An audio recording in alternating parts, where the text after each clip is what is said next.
pengikut orang Farisi, Islam atau Kristen? Jawab. Islam atau Kristen? Pengikut agama orang Farisi. Berarti terjawab. Yang masuk neraka adalah Kristen. Salam satu Tuhan. Sahabat dimanapun berada, saya mohon untuk mensubscribe, like, dan juga men-share channel kita ini. Halo abang, selamat malam. Halo. Ya, malam-malam. Kristen? Semua. Iya bang. Katolik, Kristen ya? Kristen. Oke, suaranya bisa dikecilin sedikit, terlalu besar suaranya. Ya. Lagi? Ada gak bang? Bagus. Okay. Bagus. Ada nggak orang Kristen ini bisa nggak lolos dari neraka? Karena dalilnya di Bible orang Kristen ini adalah orang neraka. Gimana ceritanya bisa lolos? Iya kan jelas bahwa di situ dikatakan bahwa bukan yang akan masuk surga bukan mereka yang berseru kepadaku Tuhan, melainkan mereka yang melakukan kehendak Bapakku. Artinya di dalam kekristenan itu bukan tentang memanggil Tuhan, melainkan ia sebagai manusia melakukan apa yang benar dan berkenan di hadapan Tuhan. Nah, sekarang menyembah Yesus itu apakah berkenan di hadapan Tuhan?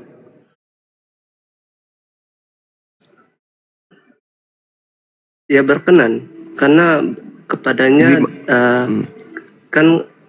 berkenan karena kepadanya kan waktu dibaptis disuruh kepada inilah anak yang kukasihi, kepadanya aku berkenan dan dengarkanlah dia. Jadi orang yang kan Yesus mau didengar, bukan mau disembah. Ketika Yesus berbicara, dengarkanlah dia. Perintah Bapa, dengarkanlah Yesus, kan begitu? Ya. Tapi suara mana yang didengarkan sampai dia disembah? Suara yang mana dari Yesus yang Kristen dengarkan sampai Kristen menyembah Yesus?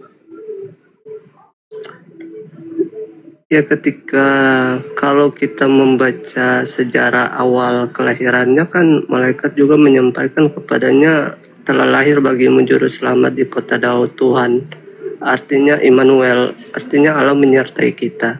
Jadi di dalam dirinya itu ada keilahian. Jadi apapun ketika kita menyembah dia, kepercayaan itu terletak ketika kita percaya bahwa hanya Tuhan saja dapat mengampuni dosa. Tetapi Yesus kan juga menyembuhkan dan mengampuni orang berdosa, orang lumpuh, menyembuhkan bahwa dosamu telah diampuni. Berdirilah, angkatlah tilammu dan berjalanlah. Di situ poinnya. Iya. Karena di situ kan kenapa? Bapak kan tidak minta lihatlah dia, lalu kemudian tafsirkanlah dia sebagai dia Tuhan. Kan Bapak mengatakan dengarkan. Jadi harus dengar Yesus dong. Ada nggak Yesus mengajarkan bersuara untuk semuanya kalian sembahlah aku, Tuhankanlah aku? Ada nggak? Hanya ikutilah aku. Aku menyembah Elohim, pengikutku menyembah siapa? Yesus.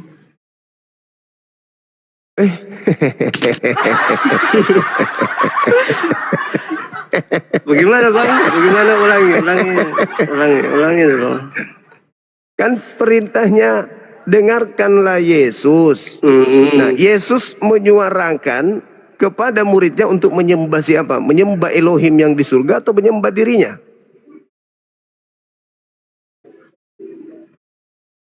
Percayalah kepada Bapakku dan percayalah kepadaku. Jadi keduanya dia menyarankan. Ya, karena dia berkata bahwa Bapa dan aku.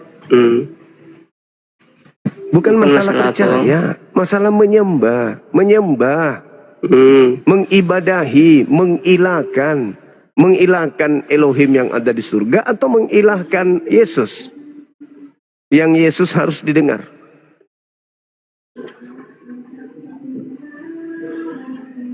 Kita hanya percaya, kita kembali ke Bible, bahwa kita percaya kepada Bapa di sorga dan sebagai Yesus yang tanda kutip kan di situ kan dia sebagai diutus sebagai anak Allah. Jadi keduanya kan dia berkata bahwa Bapa dan aku adalah satu. Iya, terus setelah dia mengatakan aku dan Bapa adalah satu, Yesusnya mengajak muridnya menyembah siapa? Menyembah dirinya atau menyembah Bapa yang di surga? Memang kalau kita cermati Bang Juma ya, kalau tentang pengakuan itu mengajak sembahlah aku itu kadang tidak ada. Itu kita kembali ke cerita bahwa siapa tuh muridnya berkata bahwa tunjukkan Bapa kepadaku. Dia meminta kepada Yesus, tunjukkan Bapa kepada kami. Tapi Yesus berkata bahwa sudah berapa lama kamu bersama-sama dengan aku? Bukankah mereka yang melihat aku telah melihat Bapa? Jadi di situ poinnya dia menuntut untuk meminta Yesus tunjukkan Bapa, sedangkan Yesus menerangkan bahwa kamu yang melihat aku juga telah melihat Bapa. Artinya Yesus adalah gambar rupa Allah. Jadi siapa yang membunuh aku membunuh Bapa gitu. Bagaimana membunuh aku membunuh Bapa?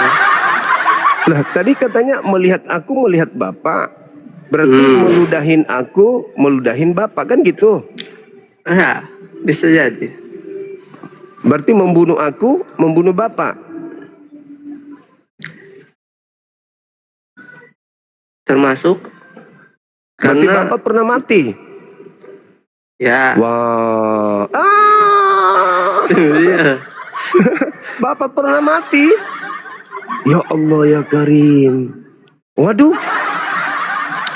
Bapak mati bang, kita kehilangan Tuhan.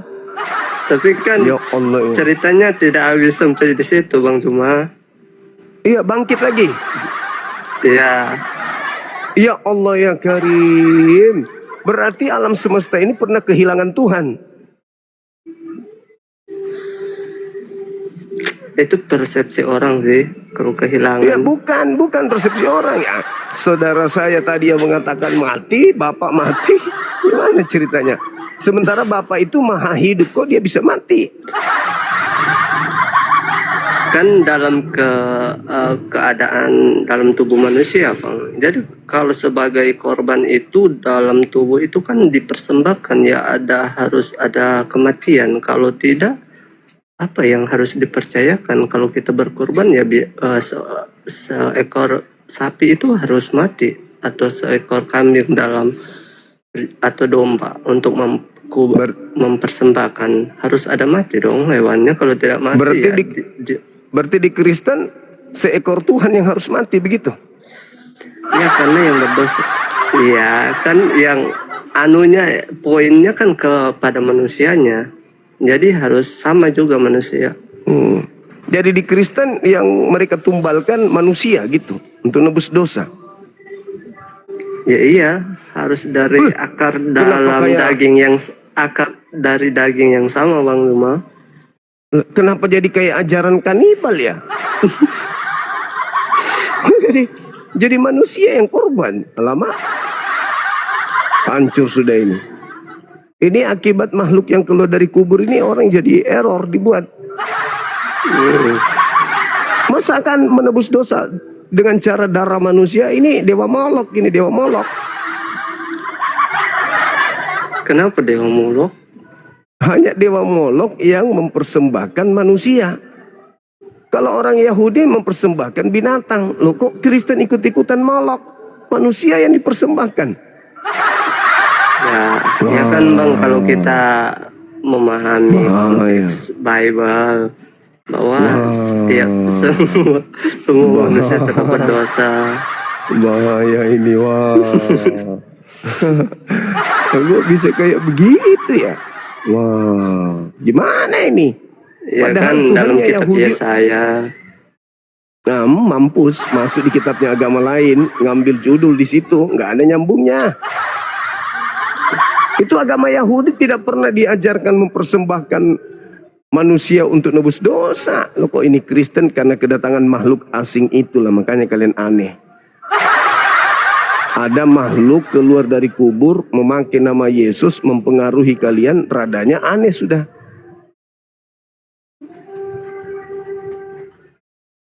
Masa nebus dosa pakai darah anak orang? Bukan darah anak orang Bang, tapi lebih tepatnya ke manusia yang tanpa dosa, yang tidak bercacat. Karena siapa yang Itulah bisa? aku bilang, kok bisa manusia jadi korban? Wah, sadis sekali agamanya, Bah. Kalau begitu Ya, berdosa semualah kita. makanya Jangan mentimun. makanya itu dijuluki juru selamat dunia, karena itu jalan satu-satunya. Kok juru selamat tidak selamat jadi tumbal, gimana ceritanya? Dia sendiri jadi tumbal kok juru selamat. Kalau juru selamat itu dia tinggal naik ke langit dan berteriak, akulah juru selamat dunia. Pando dan teman-temannya selamat semuanya. Ya itu baru juru selamat. Kalau kok ini kok dipantek, disalib, ditombak, diludahin, ditonjok, kok juru selamat dong, dia sendiri nggak selamat. Sebenarnya kalau kita mengikuti juru selamat yang seperti kita inginkan, ya bagusnya seperti itu. Tapi kita Ya tidak Allah, ya tahu Karim. maksud yang sebenarnya, bahwa Tuhan mau ingin kualitas yang terbaik. Kalau dia seperti itu, ya kalau dia seperti itu Bang Juma, semua orang menjadi satu agama yang sama, langsung percaya, tidak ada lagi. Tapi yang dia lakukan kan berbeda. Artinya dia mau cari orang yang benar-benar mencari Tuhan yang benar, begitu, yang sungguh-sungguh, bukan Ya, langsung. oke. Kalau orang Yahudi kan mempersembahkan kambing, dipersembahkan kepada Elohim. Nah, kalau Yesus ini dipersembahkan kepada siapa? Kepada semua orang yang mau percaya. Loh, kok dipersembahkan ke kita? Amit-amit. Bukan. Darah domba orang Yahudi dipersembahkan kepada Elohim. Ya kan? Ya. Darah Yesus dipersembahkan kepada siapa? Ya, kepada setiap orang yang mau percaya.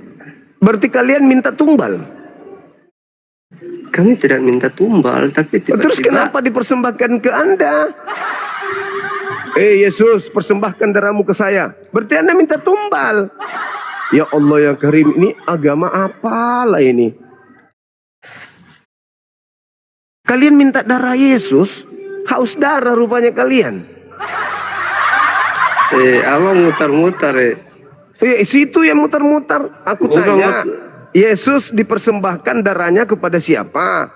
Adek ini bilang kepada manusia, berarti termasuk ente kan? Kenapa enggak di darah haid istrimu aja kau minum? Ngapain darah anaknya orang gitu loh? Aduh, Abah Juma. Abah Juma. Kan saya bilang. Gimana cerita? Bang, kan saya Darah bilang.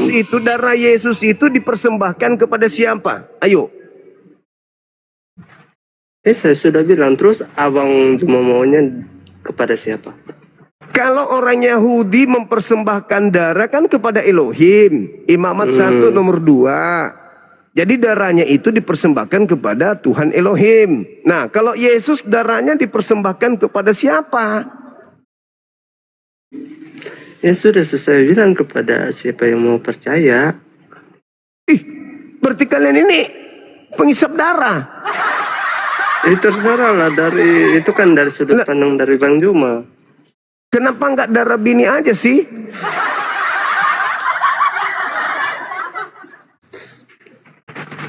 Kan kalau domba kan dipersembahkan darahnya tuh. Bismi Anoki Elohim, Sema Israel. Nah, ditebas leher darahnya itu dipercikkan ke mesbah untuk Elohim. Nah, ini darahnya Yesus ini dipercikkan kepada siapa?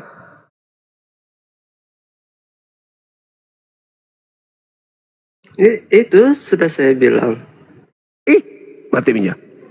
Kepada bahwa manusia. iya. Ya. Mama ini menakutkan. Ngeri kali bah. Ngeri bah. Apakah Tuhan menginginkan darah manusia? Apa bang? Apakah Tuhan menginginkan darah manusia? Tuhan menginginkan darah manusia. Iya. Tuhan tidak menginginkan darah manusia, melainkan menyelamatkan.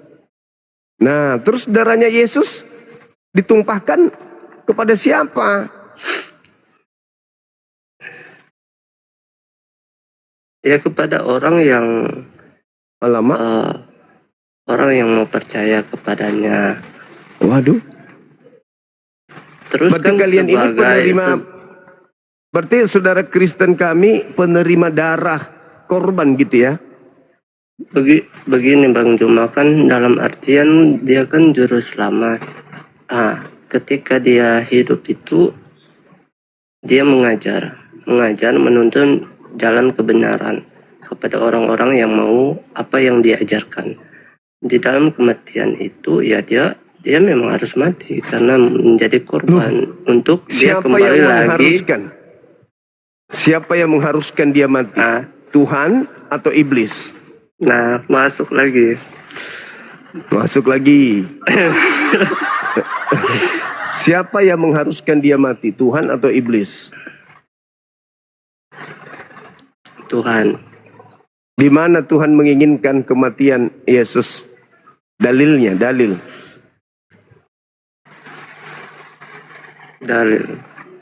Tunggu Bang Yoma. Iya, silakan. Saya kasih nanti tinggal baca. Dalilnya Tuhan menginginkan darah Yesus itu di Keluaran 23 nomor 7 dan 8. Coba dibaca. Apa bunyinya? Baca aja dulu. Keluaran 23 ayat 7 dan 8.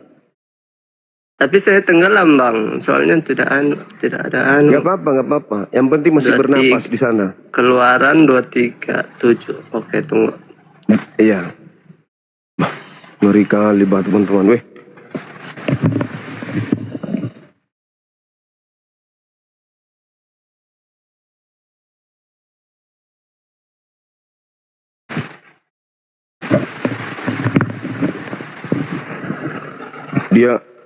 Dia menginginkan darahnya Yesus. Kalah Dewa Molok ini.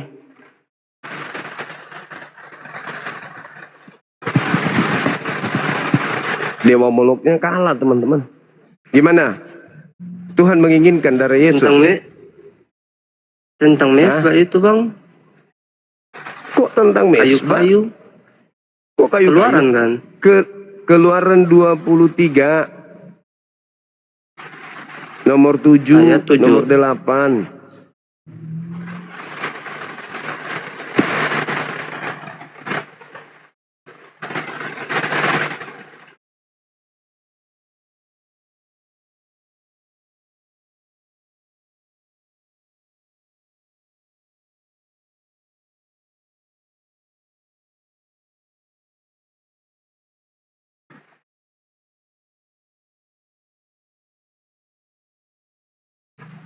Ya, memang betul tidak boleh dibunuh orang yang tidak bersalah. Ya, Tidak boleh dibunuh. Ayo. Okay. Tadi Anda, saudara saya ini memfitnah Tuhan dengan mengatakan Tuhan mau persembahan manusia. Ternyata Tuhan tidak mau. Ayo. Istighfar dulu, istighfar. Astagfirullahaladzim. Nah, gimana? Jadi yang menginginkan kematian Yesus, Tuhan atau iblis?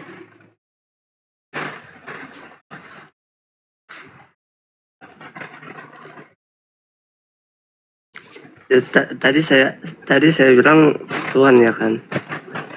Iya Tuhan, tapi dalilnya mengatakan jangan kau bunuh orang benar. Iya, tapi kan tunggu Bang. Saya kadang baru dekat apa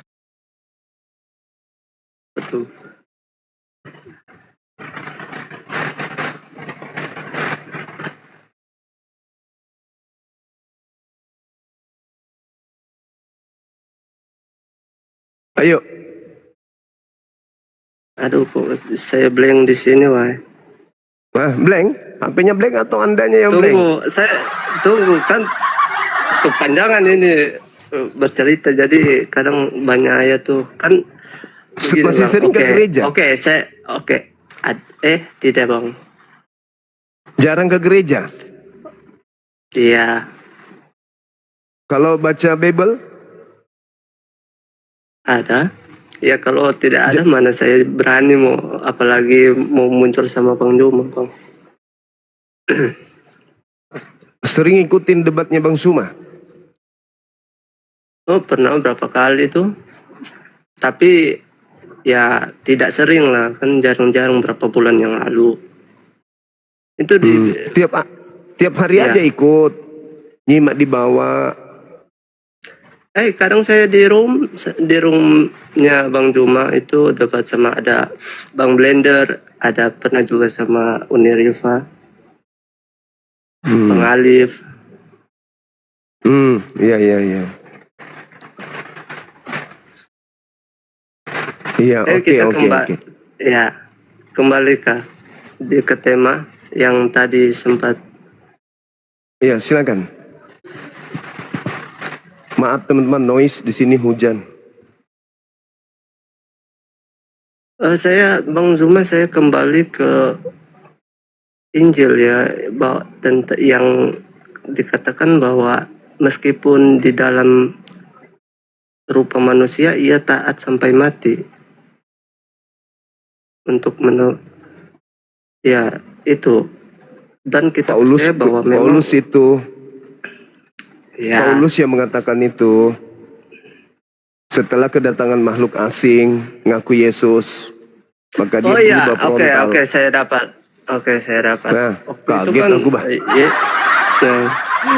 Kan waktu itu kan dia ingin ditangkap, tapi kan murid-muridnya juga menghalangi. Tapi Yesus berkata bahwa dia memang harus diserahkan dan dibunuh. Dan dia kan sudah tahu di taman itu kan dia juga berdoa. Dia telah melihat bagaimana keadaannya, kematiannya, bahwa dia berkata kepada murid-muridnya bahwa sekarang anak manusia akan diserahkan dan dibunuh. Bahkan siapa yang menghakimi dia?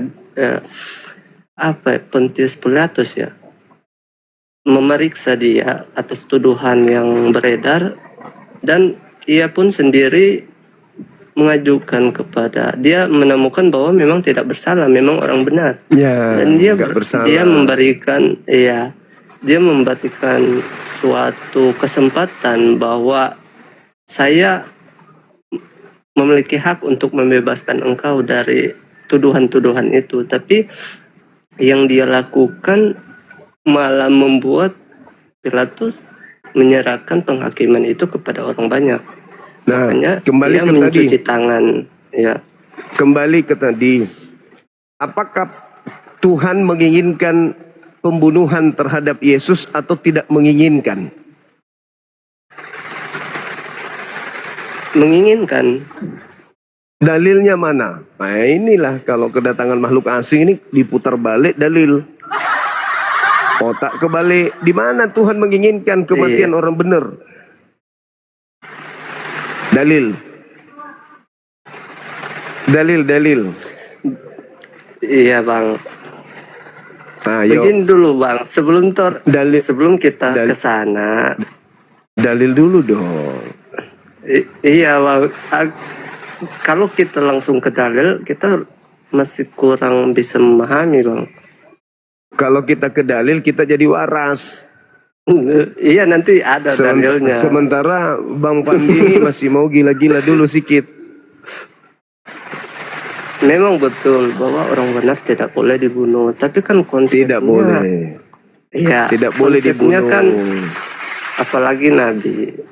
Tapi konsepnya di sini kan Kristus itu berbeda, Bang. Bukan manusia seperti kita. Dia lahir bukan oleh darah dan daging, bukan oleh dari perjinahan. Jadi konsep di sini ini Abang di mana manusia yang dilarang Tuhan malah mencocokkan dengan Tuhan itu yang lahir dari Roh Allah. Jadi itu bertentangan Ya kalau intinya. orang Sedangkan di dalam kalau orang benar saja nggak boleh dibunuh, apalagi Tuhan, Cak Ayu. ya, kita kan kembali ke misi yang sebenarnya apa? Kenapa harus itu Misi terjadi? Kenapa harus iblis menyesatkan dipersembahkan? manusia. Dengarkan saya dulu. Misi iblis menyesatkan manusia, menyandarkan nasibnya kepada iblis dengan mengatakan dosamu telah ditebus dengan matinya manusia Kristus di atas salib. Itu iblis punya misi. Kalau Tuhan menyelamatkan manusia dengan mendengarkan Yesus, mengikuti Yesus, begitu. Misinya harus sesuai dengan apa yang Yesus sampaikan. Bukan seenak iblis mendoktrin, mendogma anak manusia. Keselamatan dengan darahnya, apa dan seterusnya. Nggak bisa kayak begitu, nggak bisa. Itu aja udah bertentangan dengan Tuhan. Tuhan marah, jangan salib Yesus. Dalilnya tadi, ada lagi di Amsal 6 nomor 16. 6 perkara yang dibenci oleh Tuhan, bahkan 7 kekejian di dalam hatinya, yaitu menumpahkan darah orang yang tidak bersalah. Nah, kalau menumpahkan darah Yesus itu kekejian, itu hal yang dibenci oleh Tuhan. Berarti salib itu adalah hal yang dibenci. Kok salib justru menyelamatkan si Pandi? Gak ada itu hal yang dibenci. Tapi iblis memanipulasi apa yang terjadi, seperti iblis memanipulasi apa yang ada di Adam. Apa yang Tuhan larang, iblis mengatakan lakukan. Tuhan mengatakan jangan kau membunuh, iblis mengatakan bunuh. Selalu bertentangan dengan iblis, itu selalu bertentangan dengan Tuhan. Nah, Anda mengikuti siapa sekarang ketika Anda mengatakan orang benar disalib untuk menyelamatkan orang yang bersalah? Anda ikuti siapa?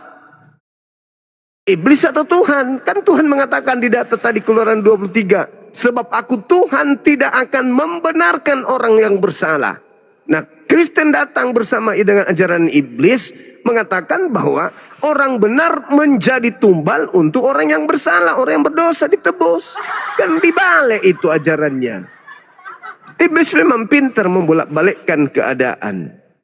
Nah, pertanyaan saya, masih mau jadi pengikut iblis? Mana dari mana buktinya? Loh, kan iblis memutarbalikkan. Tuhan mengatakan jangan membunuh orang benar. Iblis mengatakan bunuh orang benar. Tuhan mengatakan aku tidak akan membenarkan orang berdosa. Iblis mengatakan Tuhan akan membenarkan orang berdosa. Nah, Anda berada pada posisi salib orang benar supaya orang berdosa bisa ditebus. Berarti Anda ikut-ikut iblis.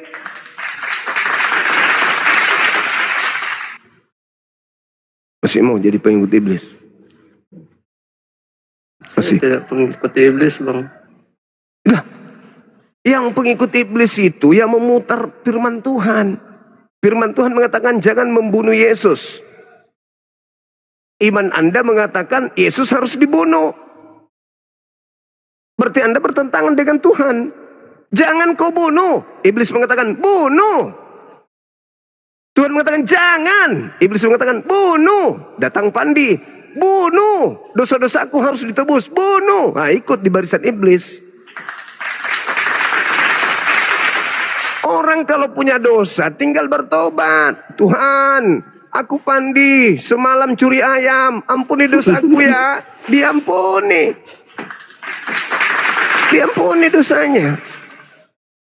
Percaya nggak Tuhan itu maha pengampun? Percaya? Percaya nggak kalau Anda mengatakan Tuhan aku bertobat, aku sungguh-sungguh bertobat, akan diampuni?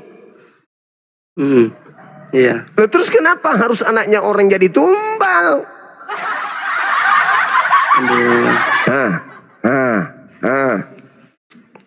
Datanglah ke Tuhan, datang ke Tuhan sendiri, ketuk pintunya. Tuhan, Assalamualaikum Tuhan, aku datang, aku mencari wajah-Mu Tuhan. Aku menyesal telah melakukan pencurian ayam Tuhan, aku betul-betul menyesal, aku bertobat, ampuni aku ya Tuhan. Diampuni. Diampuni, karena Tuhan itu Maha Pengampun. Lah iblis datang, oh nggak bisa, kamu harus menerima tumbal di atas salib untuk dosa-dosamu. Masolang generasi, masa yang kayak gituan percaya? Salib itu bukan tempat penebus dosa, salib itu tempat orang kemudian dihukum karena berdosa. Salib itu simbol kutuk, bukan simbol keselamatan salib itu. Ya, jadi kalau kan kau gantung salib di lehermu, berarti kau gantung lambang kutuk di leher. Di rumah kau simpan lambang salib, kau simpan lambang kutuk di rumah. Kau simpan salib di dalam hatimu, beri kau serumah dengan kutukan Tuhan. Udah deh, kau mandi sana, mandi. Habis itu kau cari Tuhan. Tuhan kau mendengarkan? Iya, aku mendengar. Kau melihat aku kan? Iya, aku melihat. Aku bertobat Tuhan. Gak mau lagi aku melakukan dosa. Utamanya curi ayam dan ngintip tetangga saya mandi. Gak mau lagi aku lakukan.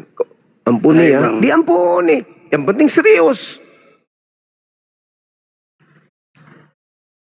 Iya Bang Juma. Oke. Oke. Asyhadu. Haleluya. Oke Bang. Bercanda. Terima kasih atas kesempatannya. Terima kasih Saudara Pandi. Oke. Nanti belajar lagi teman-teman ya. semua. Baik Bang Juma. Oke. Iya, oke. Izin pamit. Thank you. Ya. Oke. Cepat kali Pandi, Bang. Disuruh asyhadu, aku bersaksi, oh langsung haleluya. Kuat kali ya pengikatnya di dalam, teman-teman. Pengikatnya terlalu kuat. Hari ini kok aku merasa ingin dimarahi sama apa gitu. Aku butuh orang Kristen yang tampil di sini nggak pakai baju, dada berbulu, berotot, marah-marah. Adakah? Ini kayaknya. Halo saudara. Halo. Halo, baby. Nah, itu kan, aku bilang kan. Belum apa-apa, ngiler abang ini. Masa aku dibilang babi? Babi. Wow. Ngiler abang berarti. Gak ngiler kok. Loh, kamu Ya, Anda lihat pantat babi kan ngiler abang ini. Mana ngiler?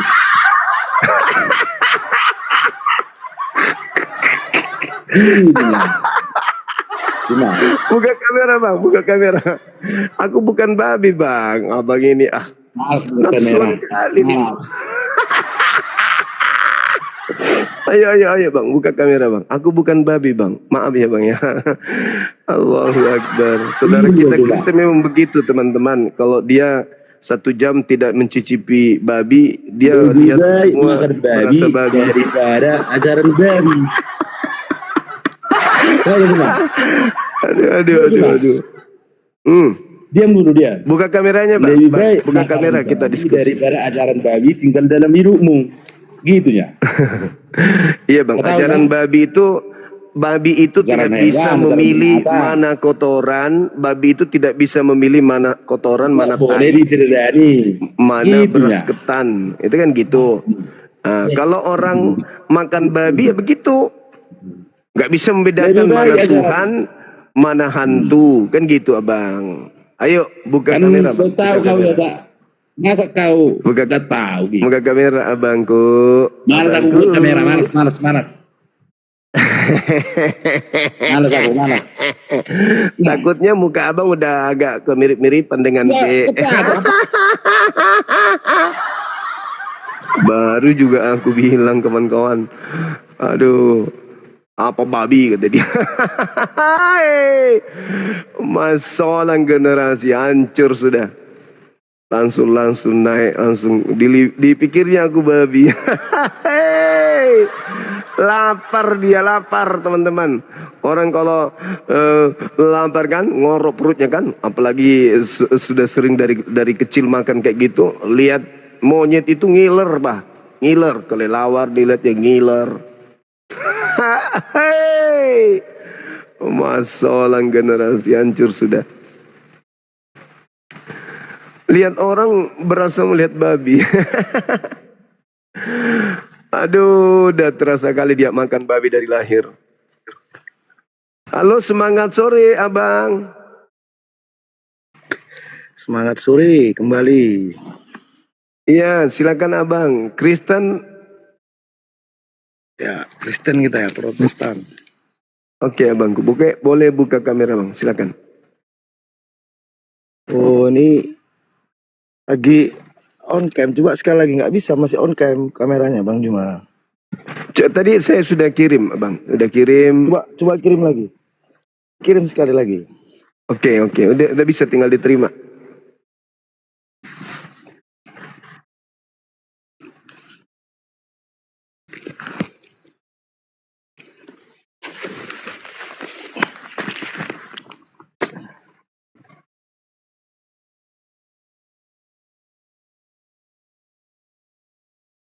Nggak bisa Bang Juma.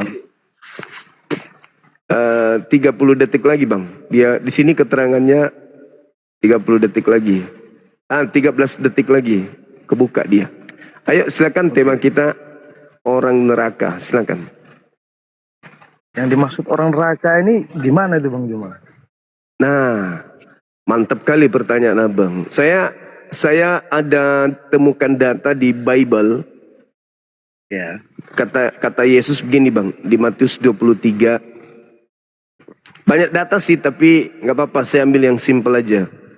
Yesus mengatakan, celakalah engkau wahai ahli Taurat, celakalah engkau wahai orang Farisi, engkau orang munafik, engkau menjelajahi daratan, menyeberangi lautan, mentobatkan orang menjadi pengikut agamamu, dan setelah kau jadikan dia pengikutmu, kau jadikan dia orang neraka dan 2 kali lebih jahat daripada engkau sendiri.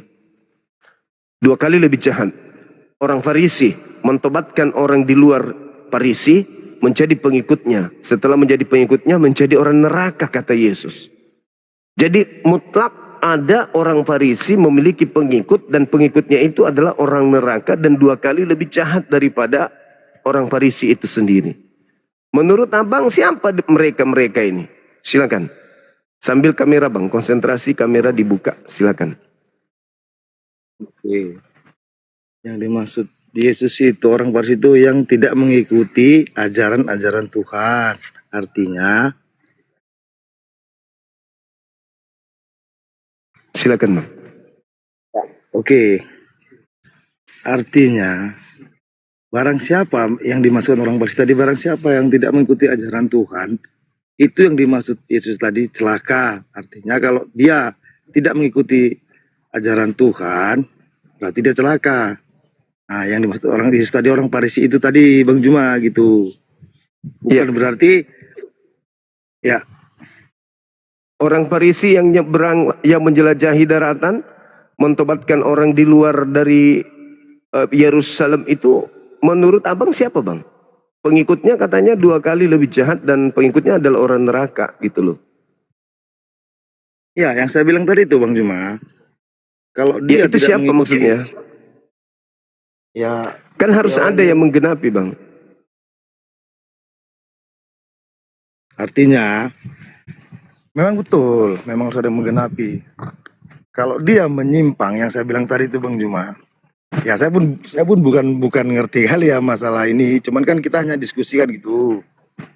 Iya bang. Artinya, saya perbandingkan aja lah. Kalau kita tidak mengikuti, saya kan Kristen, ya kan Bang? Saya kan harus meyakini agama saya gitu, ya kan?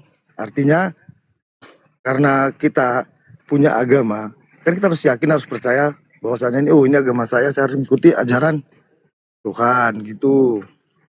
Itu tadi yang dibilang orang Farisi, apabila celakalah orang yang tidak mengikuti yang dibilang Yesus tadi, orang-orang Farisi tadi, kalau tidak mengikuti ajaran Tuhan, itu maksudnya itu Bang, gitu. Ya, saya ulang lagi datanya Bang ya. Celakalah engkau wahai ahli Taurat, celakalah engkau wahai orang Farisi, celakalah engkau wahai orang munafik. Engkau menjelajahi daratan, menyeberangi lautan, mentobatkan orang menjadi pengikut agamamu. Dan setelah menjadi pengikut agamamu, kau jadikan dia orang neraka. Dan 2 kali lebih jahat daripada engkau sendiri. Jadi, secara menyeluruh, ada ahli Taurat, ada orang Farisi, orang munafik, yang menjelajahi daratan, lalu mentobatkan orang, mengajak orang menjadi pengikutnya, dan ternyata kata Yesus pengikutnya ini adalah orang neraka, dan 2 kali lebih jahat. Dan itu harus ada, gitu loh Bang. Itu siapa? Orang neraka yang dimaksud ini siapa? Orang Farisi yang dimaksud ini siapa? Karena ada agama yang kemudian berasal dari orang Farisi. Penganutnya orang neraka. Kan kalau kita tidak hati-hati bisa jadi Bang Suma. Bisa jadi abang. Dan ini kalau percaya Yesus ya harus mendengarkan kata-kata Yesus itu. Jangan disepelekan. Seperti itu Bang. Oh gitu ya. Iya. Kalau dari statement Abang bilang tadi orang Farisi itu, itulah orang yang nggak mengerti. Orang Farisi itu Bang bilang tadi kan itu orang Farisi memang betul. Itu orang yang tidak punya Tuhan itu Bang. Nah, orang Farisi ini kan orang bertuhan abangku. Orang Farisi ini ahli Taurat.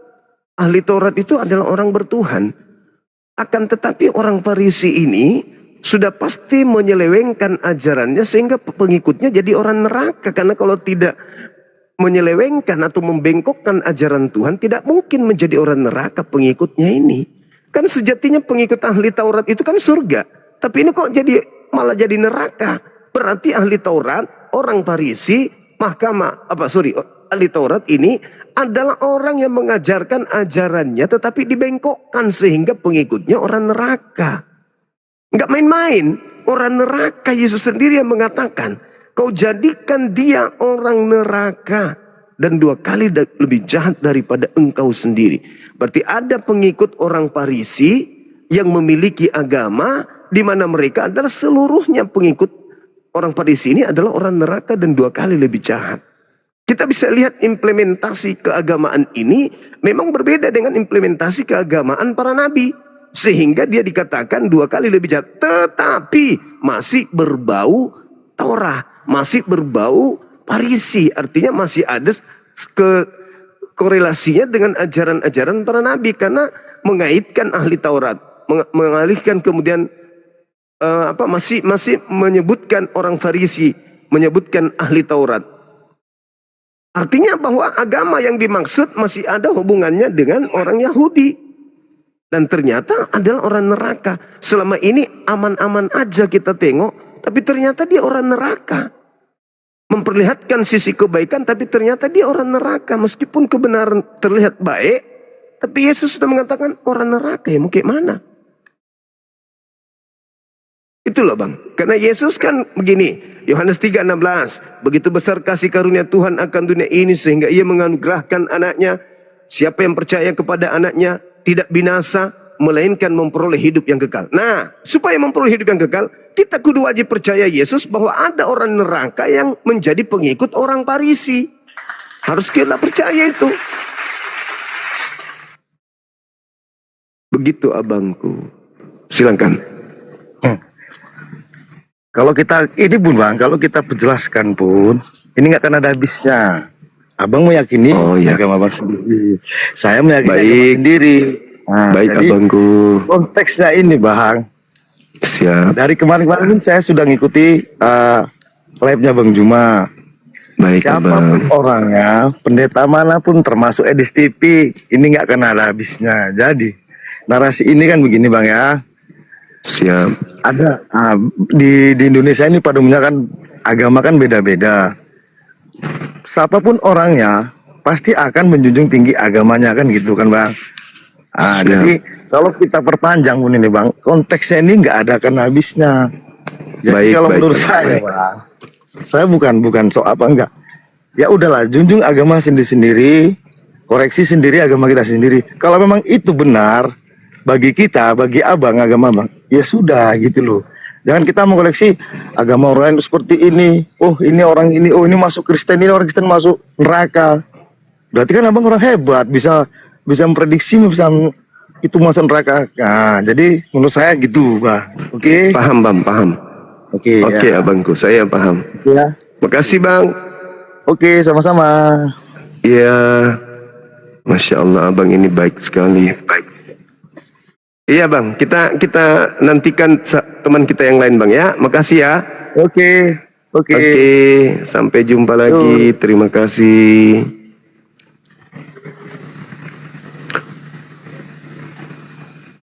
Andai saja tertulis begini, celakalah engkau wahai orang Arab, celakalah engkau wahai ahli Al-Quran, celakalah engkau wahai orang-orang soleh, engkau menjelajahi daratan, engkau menyeberangi lautan untuk mentobatkan orang menjadi pengikut agamamu. Dan setelah mereka menjadi pengikutmu, kau jadikan dia orang neraka dan 2 kali lebih jahat daripada engkau sendiri. Habislah kita. Habis kita. Celakalah engkau wahai orang Arab, celakalah engkau wahai ahli Al-Quran. Mampus sudah. Kau itu kafir. Habis. Wong orang tak ada ucapan tentang Arab, tentang Islam, tentang Nabi Muhammad, tentang orang sholat, tentang orang Jumatan aja kita babak belur oleh data-data palsu yang mereka pakai untuk menyerang Islam. Apatah lagi kalau sudah ada tertulis seperti itu. Bayangkan saudara-saudara, tertulis nabi-nabi palsu itu berasal dari kalangan Yerusalem. Tertulis pengajar-pengajar palsu itu berada dari tengah-tengah mereka. Tertulis bahwa nabi-nabi palsu itu, antikristus itu berada di tengah-tengah mereka. Tertulis bahwa nabi palsu itu akan datang kepada murid-murid Yesus. Toh yang diserang Islam, toh yang diserang Nabi Muhammad, toh yang diserang adalah Al-Quran. Padahal di dalam kitab mereka jelas dikatakan bahwa apabila kitab terbantirai itu diberikan kepada YouTube-nya macet, kepada orang yang tidak sanggup berbaca, maka dia akan mengatakan aku tidak bisa membaca. Ikra, dia akan mengatakan aku tidak bisa membaca. Toh dikatakan aku adalah juru shalom, juru Islam, toh masih tetap juga ditolak. Aku akan minta kepada Bapa agar Bapa mengutus seorang penolong lain, yaitu Roh Hamad, tetap juga ditolak. Toh dikatakan, bukankah di dalam kitab Tauratmu dikatakan akan datang seorang nabi yang sama seperti Musa, dan akan terjadi siapapun yang tidak mendengarkan nabi tersebut akan dibinasakan dari umat kita, masih juga ditolak. Toh dikatakan celakalah engkau wahai ahli Taurat, celakalah engkau wahai orang Farisi, celakalah engkau orang munafik, engkau menjelajahi daratan, mentobatkan orang, dan seterusnya dan seterusnya. Toh masih dikatakan itu Islam.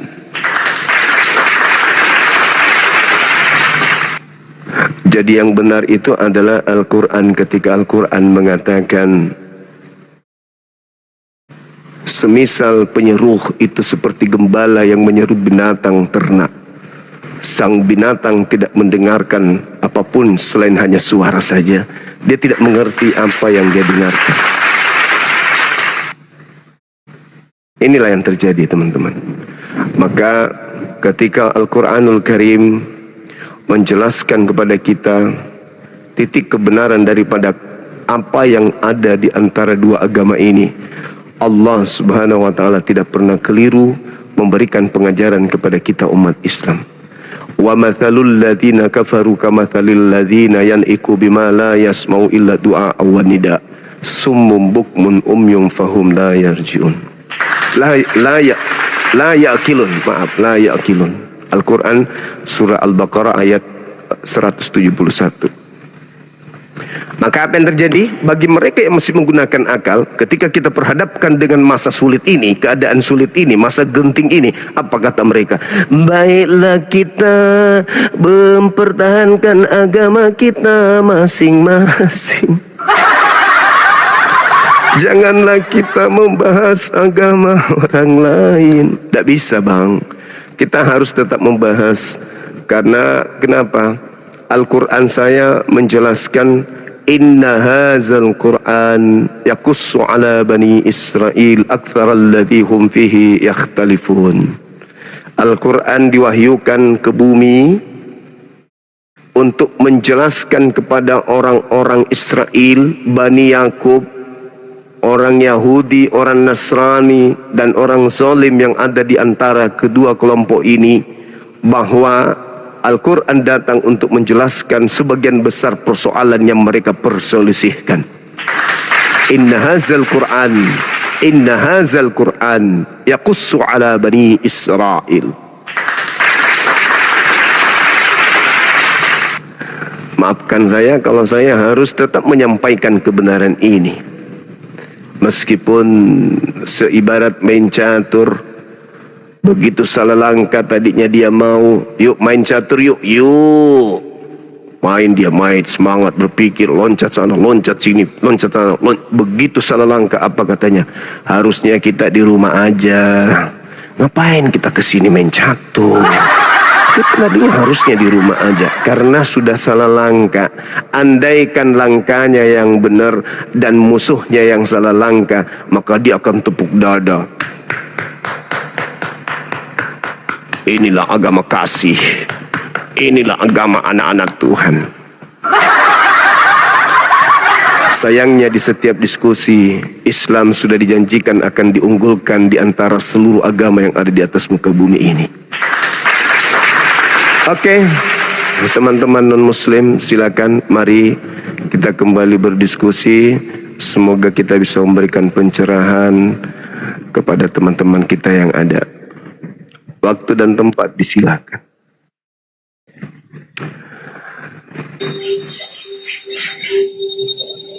Halo Abang, semangat sore. Halo. Halo Bang. Halo. Halo.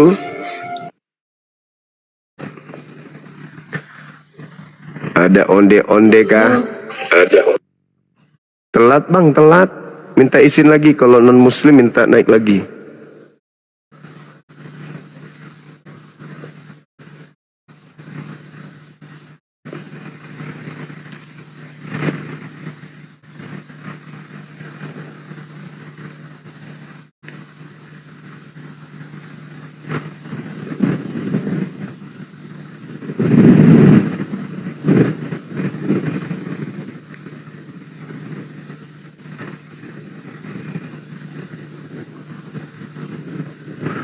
Ayo teman-teman, ajukan permintaan. Nih kenapa ya nggak nyampe, apa jaringanku ya? Udah konekkan pun tapi nggak nongol.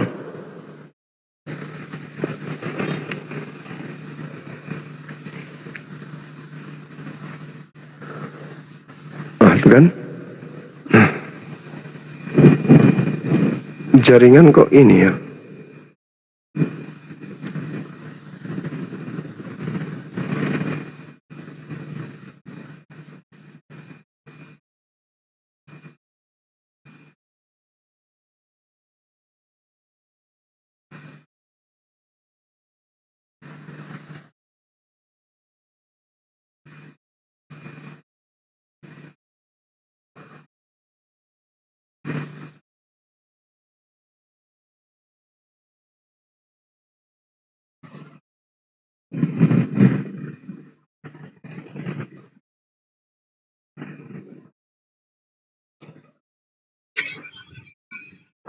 Halo, semangat sore. Sore Bang. Ya. Kristen Abang ini? Saya Muslim. Oh ya?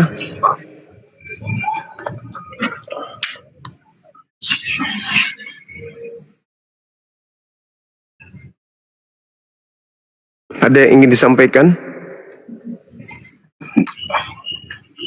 Tidak ada, Bang.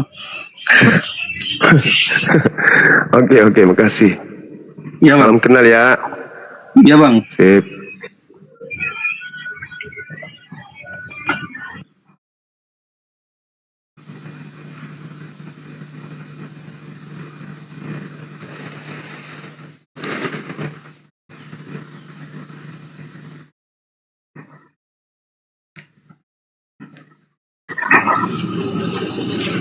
Halo, semangat sore. Sore, Abangku. Ya, ambil air. Kenapa, Bang? Dari mana abang ini? Agamanya? Iya.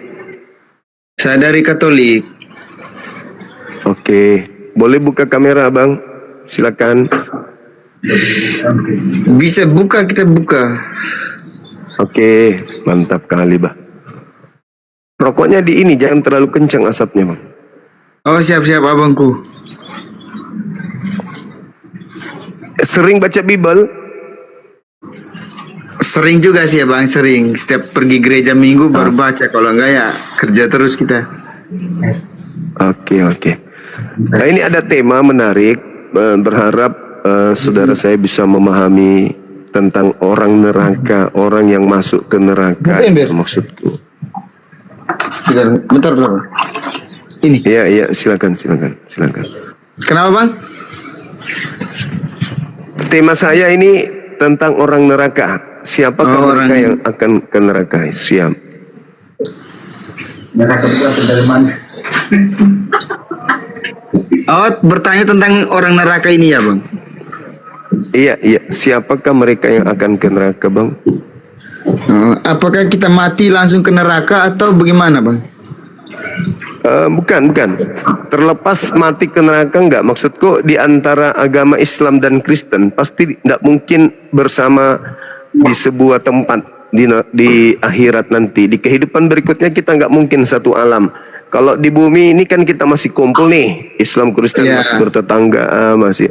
Tapi nanti di kehidupan berikutnya pasti ada yang ke surga, ada yang ke neraka. Nah, tidak mungkin kita di surga bareng-bareng dan tidak mungkin kita di neraka bareng-bareng. Pasti ada yang ke neraka, ada yang ke surga. Gitu maksud saya, Bang. Oh iya. Maksud neraka itu seperti apa ya? Di neraka itu seperti apa?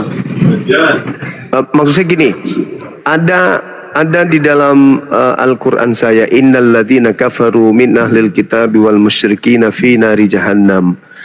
Di dalam kitab saya, yang menolak Allah dan menolak Nabi Muhammad itu akan berada di neraka jahanam.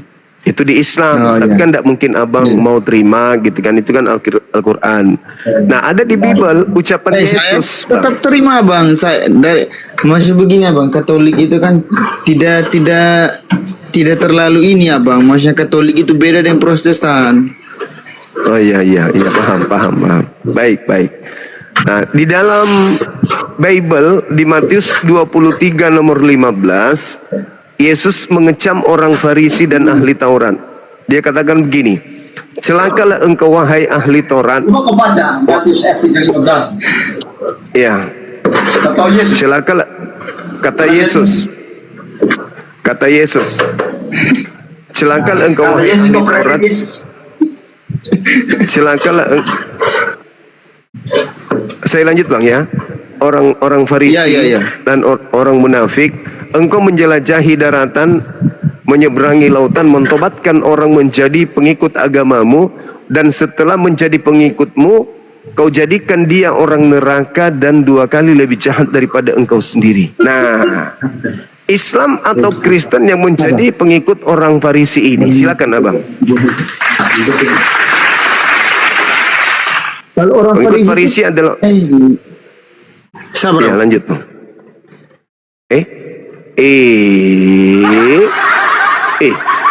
Kejam kali. Gensetnya mati di sana, teman-teman. PLN mati. Wow. Silsilia hadir di tengah-tengah kita. Halo, semangat malam. Aman Eke. Oke. Bisa. Wih, tambah cantik kamu ini. Silakan, di sini ada tema orang neraka. Siapakah yang akan ke neraka, Islam atau Kristen? Silakan. Kristen atau Islam? Iya. Pakai data ya, Bang. Di dalam Alkitab kami dikatakan orang-orang yang tidak percaya kepada Yesus, dialah penghuni daripada Kristen. Dialah penghuni daripada neraka. Iya, saya sepakat itu, saya sepakat. Baik. Berarti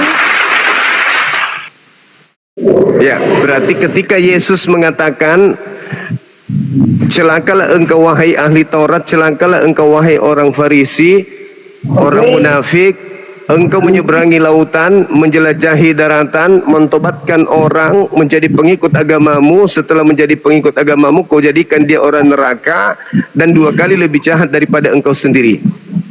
Harus Anda percaya. Kalau tidak percaya, Anda masuk neraka. Nah, siapa agama yang menjadi pengikut orang Farisi, Islam atau Kristen? Silakan.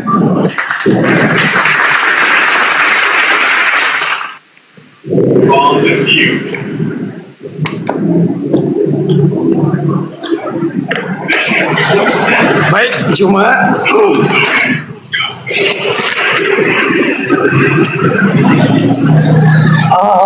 Juma mempertanyakan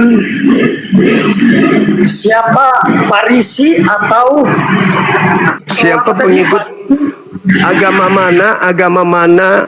mana yang menjadi agama pengikut orang Farisi, Islam atau Kristen? Tadi kan datanya dari saudara. Barang siapa yang tidak percaya Yesus masuk neraka. Jadi Anda harus percaya Yesus ketika Yesus mengatakan pengikut orang Farisi adalah orang neraka. Pertanyaan saya, siapa yang menjadi pengikut orang Farisi, Islam atau Kristen? Jawab. yang menjadi pertanyaannya bukan seperti itu. Bukan. Tetapi di sini jelas sudah dikatakan, siapa yang tidak percaya kepada Yesus Kristus, dialah penghuni daripada neraka. Siapakah dia? Ya kamu cuma. Kamu Nah, tidak percaya. Tadi Yesus mengatakan, sabar dulu, sabar. Yesus mengatakan celakalah orang Farisi. Orang Farisi menjelajahi daratan, menyeberangi lautan, mentobatkan orang menjadi pengikut agamanya, dan setelah menjadi pengikut agamanya menjadi orang neraka. Anda percaya itu? Saya tidak percaya. Di saat orang sudah Berarti Anda masuk neraka karena Anda tidak percaya Yesus. Yesus yang mengatakan itu, kenapa Anda nggak percaya? wait, Farisi bukan Yesus Kristus. Kamu garis bawahi. Tapi Yesus mengatakan bahwasanya ada orang Farisi, ahli Taurat, Kamu garis memiliki bawahi. pengikut. Tunggu. Sabar. Ada orang Farisi memiliki pengikut. Pengikutnya orang neraka. Pertanyaan saya, pengikut orang Farisi, Islam atau Kristen? Jawab. Pengikut Kristus itu berarti Kristen. Saya ulang lagi. Siapa di antara dua agama ini pengikut orang Farisi ini? Islam atau Kristen? Islam atau Kristen? Pengikut agama orang Farisi. Berarti terjawab. Yang masuk neraka adalah Kristen. Dah, selesai. Bukan. Wait, jangan dulu. Jangan. Yesus yang mengatakan, kau nggak percaya ucapan Yesus? Begini cuma. Kamu nggak percaya ucapan Yesus? Benar. Gini. Kamu garis bawahi. Kamu nggak percaya ucapan Yesus? Kamu sudah menjawabnya. Pengikut agama orang Farisi adalah Kristen. Ya selesai. Tutup buku sudah. Kita udah tahu orang neraka itu ternyata Kristen. Gini. Apalagi? Kamu kan mempertanyakan cuma. Iya. Nah, Jadi begini, di saat kamu bertanya, aku menjawab. Iya sudah terjawab, kan sudah terjawab bahwa pengikut orang Farisi adalah Kristen. Ya sudah selesai. Jangan selesai. Udah selesai. Kamu juga harus memahami konteks daripada pertanyaanmu orang neraka. Orang neraka itu adalah pengikut orang Farisi. Jadi Agamanya orang adalah Kristen. tidak percaya Yesus. Tidak diterangkan seperti itu. Malah dia mengatakan apa? Celakalah engkau wahai ahli Taurat. Celakalah engkau wahai orang Farisi. Celakalah engkau orang munafik. Engkau menjelajahi daratan, menyeberangi lautan, mentobatkan orang menjadi pengikutmu. Setelah kau jadikan pengikutmu, kau jadikan orang neraka. 2 kali lebih jahat daripada engkau sendiri. Siapa orang Farisi yang menjadi Kristen di Antioquia?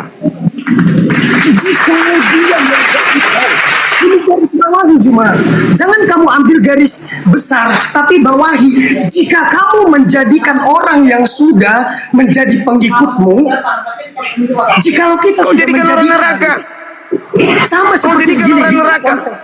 Bentar, konteksnya begini juga. Jadi kita sebagai Kristen. Apa kamu garis bawahi? Berarti kau jadikan saya orang neraka. Berarti kau jadikan saya orang neraka. Berarti kau jadikan saya orang neraka. Bukan begitu dalilnya. Celakalah engkau orang Farisi, ahli Taurat, orang munafik. Kau menjelajahi daratan. Siapa orang Farisi? Siapa orang Farisi? Siapa orang Farisi yang ke Antioquia? Siapa itu? Makanya aku berkata sama Mujuma begini. Siapa orang Farisi yang menjelajahi daratan sampai ke Antioquia?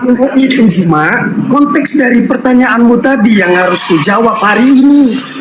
Gitu, Iya, Juma. memang harus. Siapa pengikut orang Farisi, Islam atau Kristen? Itu garis besarnya, tapi garis bawahi. Dia memang harus garis besar. Memang harus garis besar. Memang harus wajib mutlak. Siapa pengikut orang Farisi, Islam atau Kristen? Nah, pengikut atau Muslim. Di sini katakan orang neraka. Loh, nggak bisa. Orang neraka Siapa yang menjadi maksudnya, pengikut? yang Siapa menjelaskan menjadi yang mana? pengikut orang Farisi? Filipi 3 nomor 5. Aku Paulus, orang Yahudi beraliran Farisi dari keturunan Benyamin. Siapa yang ke Antioquia? Pengikutnya disebut Kristen di sana. KPR 11 nomor 26. Setahun lamanya Paulus tinggal di sana, murid-muridnya disebut Kristen. Masalah generasi. Gimana? Oke, cuma kamu hanya mengatakan sesuatu. Baik. Jangan ketawa. Ketawa itu adalah Enggak.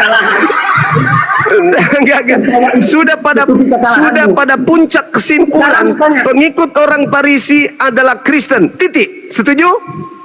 Oke, begini. Aku mau bertanya kepada Udah. Di dalam Quran surah Al-Maidah ayat 12 dan 17. Semiskin apa Tuhanmu sehingga memerintahkan umat-umatnya untuk memberi pinjaman yang baik? Saya jawab. Jelaskan sama aku. Coba jelaskan. Tuhanmu miskin kah? Saya jawab. Tuhanmu miskin? Saya jawab. Coba dijelaskan. Jadi orang, Jadi Sebelum orang yang memberi. Bentar. Sebelum menjawab, bukankah pinjam meminjam itu adalah transaksi? Sementara kamu mengatakan bahwasannya agama itu adalah sesuatu hal yang bisa dicerna dengan akal. Oke, baik. Sementara di dalam Quran Baik. surah Al-Maidah, di dalam Quran Baqarah, di dalam Quran Apalagi orang ini. Tuhanmu memerintahkan umatnya untuk memberikan pinjaman yang baik. Jika kamu tidak memberi pinjaman yang baik, maka dosamu tidak diampuni. Ingat, garis bawahi. Jika Udah. Saya jawab.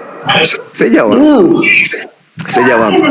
Jadi ayat itu mengatakan begini, walakad ahazallahu mitsaqa bani Bahasa Israil. Indonesia, bahasa Indonesia aja, bahasa Indonesia. Tunggu, saya bacakan dulu supaya kau ngerti. Wa ba'atsna minhum asyara naqiban. Jadi Allah memilih Bani Israel dari 12 suku dari mereka. Lalu kemudian Allah mengatakan kepada Bani Israel, inni ma'akum, aku bersama dengan kalian. Jika kalian mendirikan sholat, menunaikan zakat, dan beriman kepada utusan-utusanku, dan membantu mereka, serta kamu meminjamkan kepada Allah pinjaman yang baik, pasti akan aku hapus dosa-dosamu, dan aku akan memasukkan kamu ke dalam surga. Yang kamu pertanyakan adalah pinjaman, kan? Iya, Yang semiskin dimaksud- itu. Semiskin itu. Bentar. Bukankah segala di dunia ini yang kita miliki itu berasal dari Allah? Oke, baik. Nah, kenapa dia harus memerintahkan para muslimin dan muslimah berikanlah pinjaman-pinjaman yang baik kepada Allah? Pinjaman. Ya, Sementara ya, kalau baik. kita lulus di bahasa Indonesia atau muslim tidak lulus bahasa Indonesia, aku nggak tahu. Baik. Saya jawab. Dengarkan. Yang dimaksud pinjaman itu adalah berinfak, bersedekah, memberikan si miskin, membantu anak yatim piatu, membantu orang yang membutuhkan. Itu yang dimaksud pinjaman. Itu yang dimaksud pinjaman. Pinjaman di sini adalah amalan jariah, sedekah, infak, dan seterusnya. Nah, saya sudah jawab ya, sudah jawab. Sekarang saya bertanya kepada saudara, di dalam Yesaya 7 nomor 20, di situ Tuhanmu meminjam pisau cukur kepada Raja Asyur. Jawab saya. Di dalam kitab Yesaya 7 nomor 20. Tunggu. Emosi dia. Emosi. Di dalam Yesaya 7 nomor 20 dikatakan bahwa Tuhan meminjam pisau cukur kepada Raja Asyur. Pertanyaan saya, kenapa Tuhan meminjam pisau cukur untuk mencukur bulu pahanya? Jawab. Kenapa Tuhanmu meminjam pisau cukur untuk mencukur bulu pahanya? Jawab. Nah, oke. Tuh jawab dulu, saya udah jawab. Tadi pinjaman itu artinya membantu si miskin, membantu orang miskin, memberi infak, sedekah, itu meminjam. Sebagaimana bilangan 31, itu nggak bisa dipungkiri. Yesus juga pernah, pada saat aku sakit, kau tidak datang membesukku. Pada saat aku lapar, kau tidak datang memberiku makanan. Pada saat aku dingin, kau tidak memberikan aku selimut. Yesus mengatakan itu juga. Sekarang yang saya pertanyakan, Tuhanmu minjam pisau cukur untuk mencukur bulu pahanya. Jawab. Ya, belum kau jawab. Sudah ku jawab. Yang dimaksud meminjamkan itu adalah membantu rasul-rasulnya, memberikan tumpangan kepada rasulnya, melindungi rasul-rasulnya, memberikan apapun kepada terhadap rasulnya, zakat, infak, sedekah, dan seterusnya. Sudah ku jawab. Sekarang Tuhanmu minjam pisau cukur. Urusanmu kok nggak masuk akal. Sekarang masuk akal nggak kalau Tuhan minjam pisau cukur? Tolong nggak ajaran itu? Sekarang masuk akal nggak kalau Tuhan minjam pisau cukur untuk cukur? Nah, bagaimana Anda mengatakan Tuhan pinjam pisau cukur untuk mencukur bulu pahanya? Jawab. Ya, karena pada saat itu dia tidak ada. Hah? Karena pada saat itu Tuhan tidak membawa. Tuhan tidak membawa apa-apa, jadi Tuhan minjam pisau cukur. Pisau cukur dipinjam. Siapa Tuhan di sana pinjam pisau cukur? Dia meminjam pisau cukur Raja Asyur untuk mencukur bulu pahanya. Hah? Masuk akal Tuhan meminjam? Terus kenapa kau tanya Al-Quran surah Al-Ma'idah nomor 12? Tolong. Karena di sana yang dikatakan di sana meminjam itu adalah zakat, infak, sedekah, membantu si miskin. Itu yang dimaksud. Tetapi di Yesaya 7 nomor 20, pisau cukur untuk motong kumis dan bulu paha. Ayo, ayo, ayo, ayo, ayo, ayo. Pertanyaan saya selanjutnya, apakah pisau cukur itu sudah dikembalikan Tuhanmu? Semiskin apa yang kau yakini gitu loh, cuma Semiskin apa Tuhanmu nggak bisa beli pisau? Ayo, pisau cukur cuma ayo. Ya, kenapa nggak dibelinya? Kenapa dia tidak beli? Kenapa dia tidak beli? Kenapa dia tidak beli pisau cukur? Kenapa? Kenapa dia nggak beli pisau cukur kalau Tuhanmu kaya? Kenapa? harus meminjam gitu loh, cuma Yang dimaksud di dalam Al-Quran surah Al-Ma'idah ayat 12 itu adalah membantu Rasulnya. Membantu Rasulnya di dalam misi dakwah. Bukannya Itu Rasulnya itu membantu. kaya. Makanya baca dalil. Baca dalilnya. Bukannya Makanya Rasul baca yang punya niat dalilnya. Sekarang Tuhanmu minjam pisau cukur itu. Apa nggak bisa beli pisau? Minum kau. Jantungmu lepas nanti. Tuhan minjam pisau cukur. Tuhan lapar, tidak ada pohon ara, apa nggak bisa beli coto Tuhan kau sampai dia marah karena dia kelaparan puasa 40 hari, lalu kemudian dia ingin makan buah ara, dia datangi pohon ara tidak berbuah, dikutuknya pohon itu. Kenapa dia nggak bisa beli Indomie? Nggak bisa Tuhan beli Indomie. Udah ya, udah. Saya tidak mau mempermalukan kamu terlalu jauh. Bye bye. Ada Tuhan minta pinjaman. Tidak begitu dalilnya, bosku. Apabila engkau membantu, kata Allah, maka aku akan membalasnya. Apa balasan Tuhan? Surga. Kalau kau meminjamkan kepada aku, membantu Rasulku, itu meminjamkan. Berbuat baik kepada si miskin, berinfak kepada orang yang tidak ada, bersedekah, maka apa kata Allah? Aku memasukkan kamu ke dalam surga sebagai balasan. Jelas itu.